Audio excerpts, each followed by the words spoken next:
We are excited. excited about the elaboration room. I am excited about this.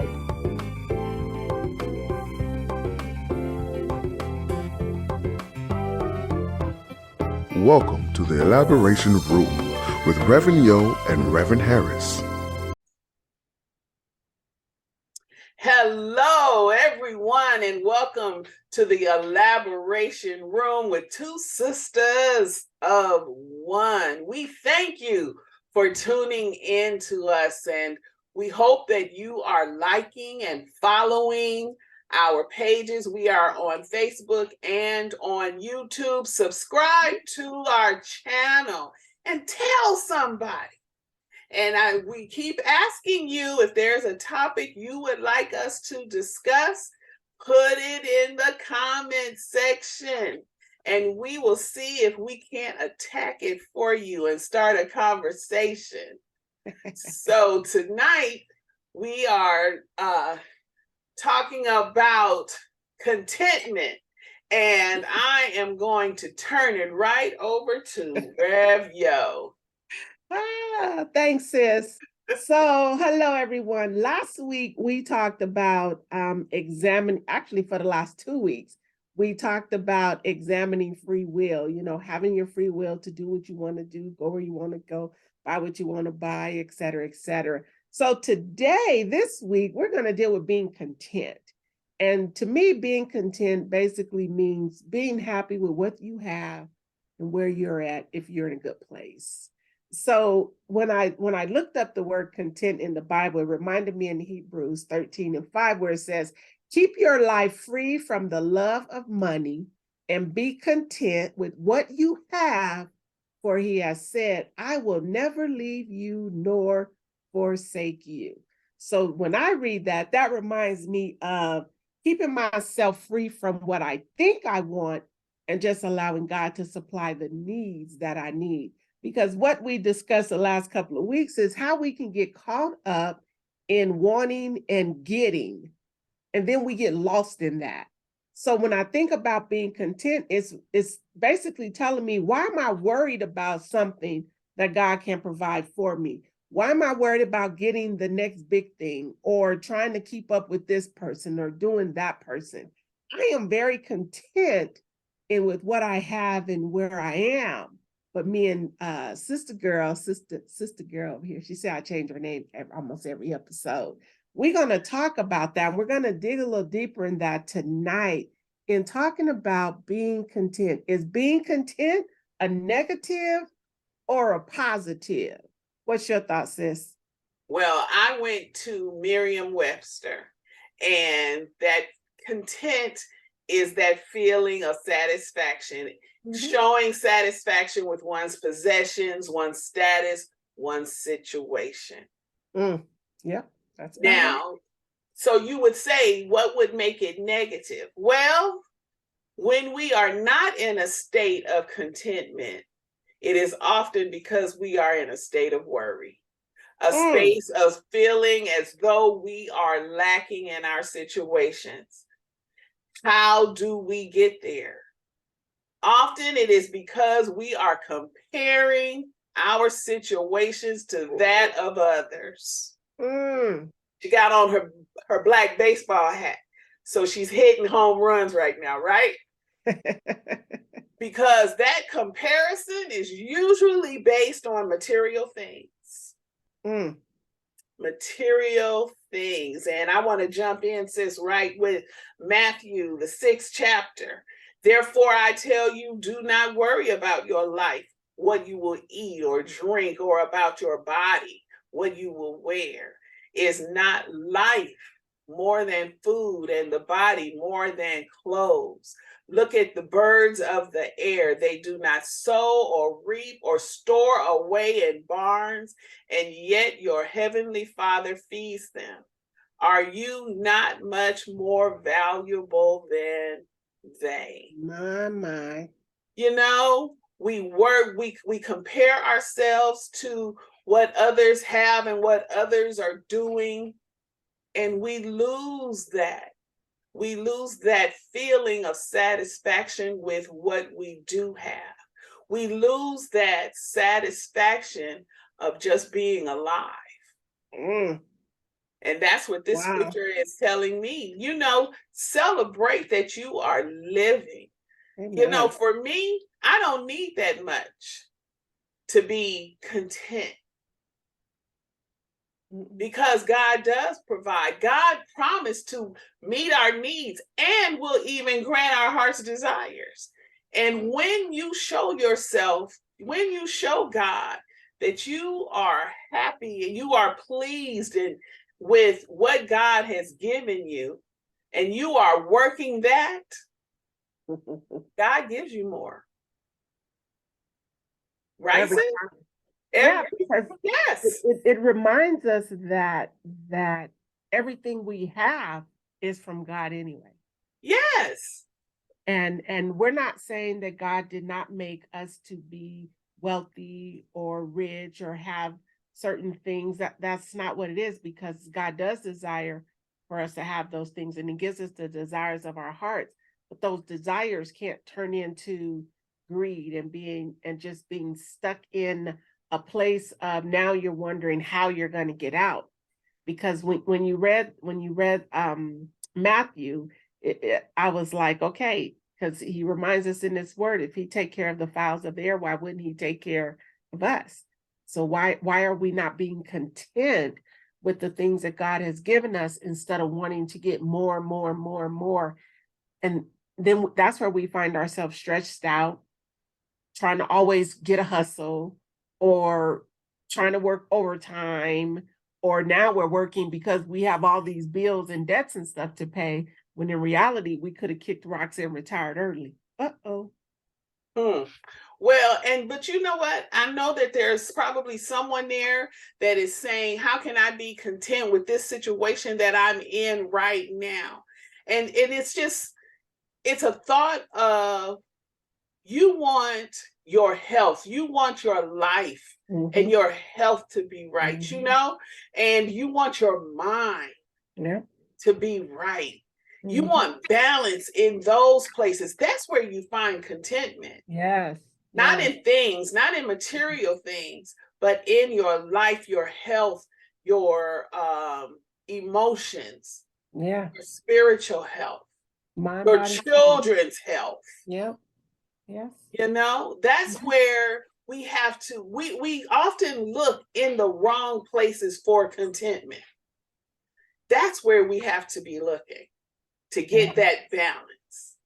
We have to be careful with that, because in 1 Timothy 6, and it starts at verse 6, it says, but godliness with contentment is great gain, for we brought nothing into the world, and we can take nothing out of it. But if we have food and clothing, will we be content with that? For those who want to get rich fall into temptation and a trap, and into many foolish and harmless desires that plunge people into ruin and destruction. For the love of money is the root of all kinds of evil. Right. Some people eager for money have wandered from the faith and pierced themselves with many griefs. So right, that because means they end up with these idols, right? They're chasing. And you end up with these idols, and we know we are not to worship idols. And I'm talking about that idol, the car, the idol, the house. We have to be content in what God is doing. And even in your life, and just waking up in the morning and thanking God, because we know it has nothing to do with us. Nothing. Grace and mercy has nothing to do with us. Yes. Individually or collectively, but it's all because of God. So if you're not giving God the glory first, you're not going to find contentment. Yeah, that's why it says you won't find that satisfaction and that balance. Yeah, that's why it says it's with godliness, with contentment is gain. Yes. That's what it says. That's it. That's it. That's it. So how do we find contentment? First, we, simply take the time and write it down. I found this in an article. Take the time and record and share the things that you're grateful for.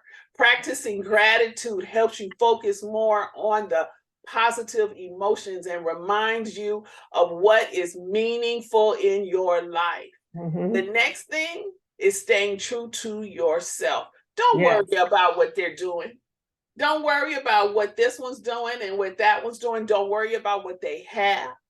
Don't worry, because truly, I'm going to tell you that you don't know what's going on behind closed doors. You don't know what's going on within the walls of their homes. You don't know, is there joy, is there peace, or is there turmoil? So stay true to yourself and keep your loved ones close. Right? And act on what God is saying to you to move you along the path.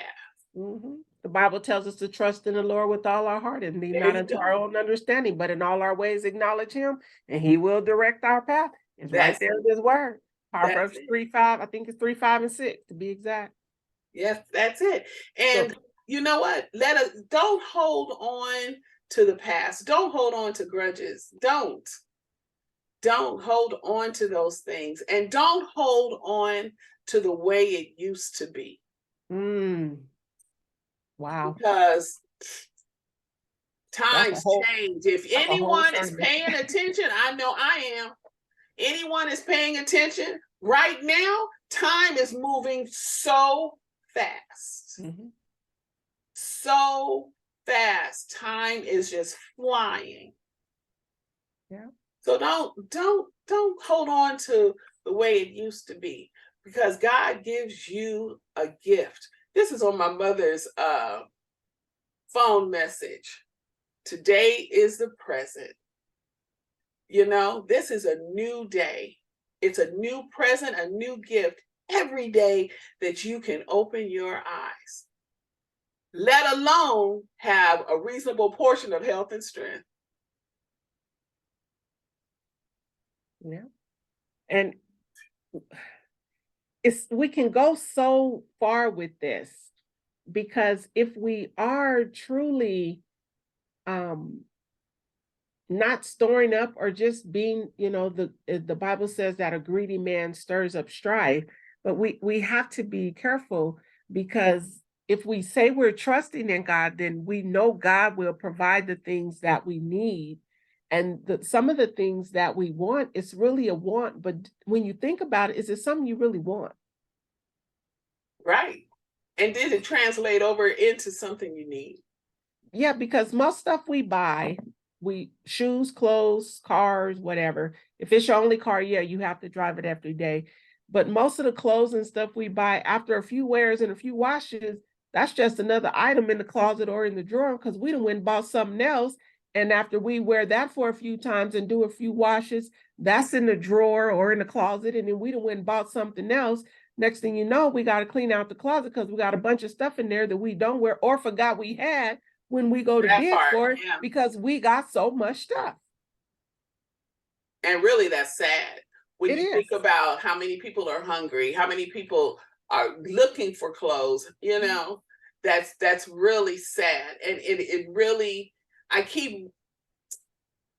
one point we were talking, the news was talking about all of these homes, these tiny homes they were going to build for the homeless.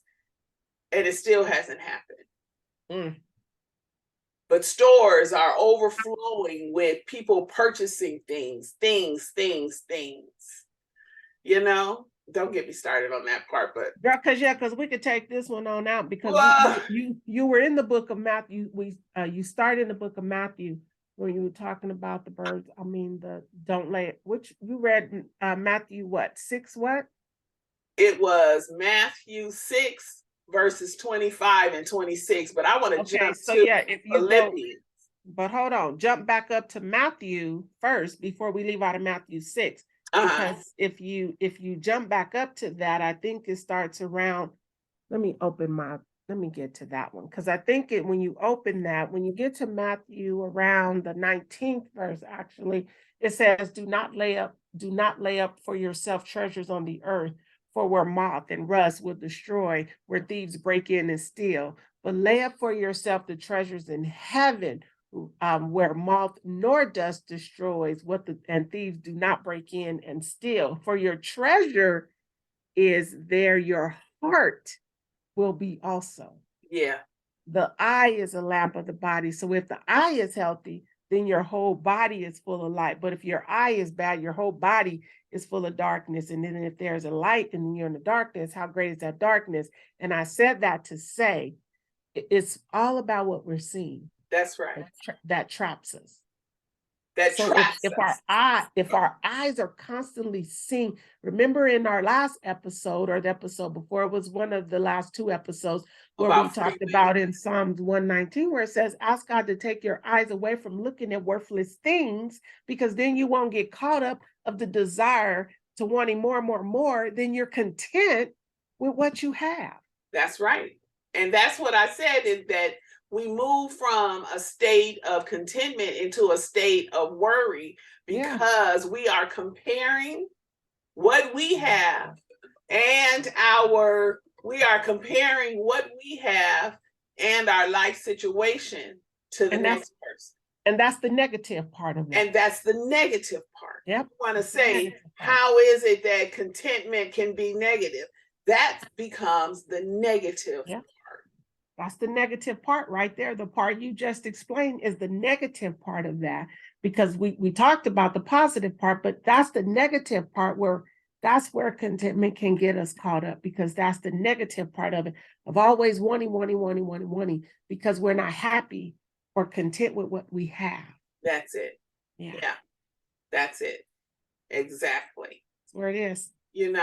And someone, but I'm just saying, I wanted to go to Philippians because I feel like someone might be saying, okay, well, it seems like you guys have this going on, or you guys have that going on. And if you look at Philippians, I'm like, this is me. I'm not going to speak for my sister, but this is me. I know what it is to be in need. I do too. And I know what it is to have plenty. Me too. I have learned the secret of being content in any and every situation, whether well-fed or hungry. Yeah. Whether living in plenty or living in want. Been both. This is the key. I can do all things through Christ who gives me strength. That's right. And that is where your contentment is. It's a contentment in knowing that you aren't on this journey by yourself. Below in the comments, and you can call on someone who's going to answer, and not going to put you on hold. Is not going to reject your phone call. Is negative, is not going to not answer your text or your new cry episodes occur every Monday night on Facebook and YouTube.